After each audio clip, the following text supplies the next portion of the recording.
Zucchini കൊണ്ടുള്ള ഒരു മസാലക്കറിയാണ് ഇന്ന് ഉണ്ടാക്കിയിരിക്കുന്നത്. ഒരു പാൻ അടുപ്പത്ത് വെച്ച് കുറച്ച് ഓയിൽ ഒഴിച്ചു കൊടുക്കുക, 2 ടേബിൾ സ്പൂൺ നെയ്യ് ഒഴിക്കുക. എന്നിട്ട് 1 ടീസ്പൂൺ ജീരകം ഇട്ട് പൊട്ടിയാൽ ഒരു 2 സവാള ചെറുതായിട്ട് അരിഞ്ഞിട്ട് കൊടുത്ത് ഉപ്പും കൂടി ചേർത്ത് നന്നായിട്ട് വഴറ്റുക. അതിനുശേഷം 1 ടീസ്പൂൺ നമുക്ക് ജിഞ്ചർ ഗാർലിക് പേസ്റ്റ് ഇട്ട് കൊടുക്കാം. അതൊന്ന് നന്നായിട്ട് വഴന്നതിന് ശേഷം 2 മീഡിയം സൈസിലുള്ള തക്കാളി ഇട്ട് കൊടുക്കാം. എന്നിട്ട് ഇതെല്ലാം കൂടി നന്നായിട്ടൊന്ന് വഴറ്റുക.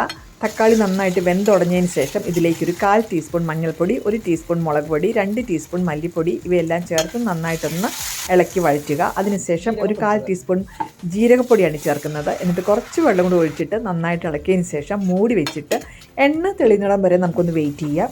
ഇപ്പോൾ കണ്ടില്ലേ, ഇപ്പോൾ നമ്മുടെ മസാല റെഡി ആയിട്ടുണ്ട്. ഇനി നമുക്കിതിലേക്ക് സുക്കിനി ഇട്ട് കൊടുക്കാം.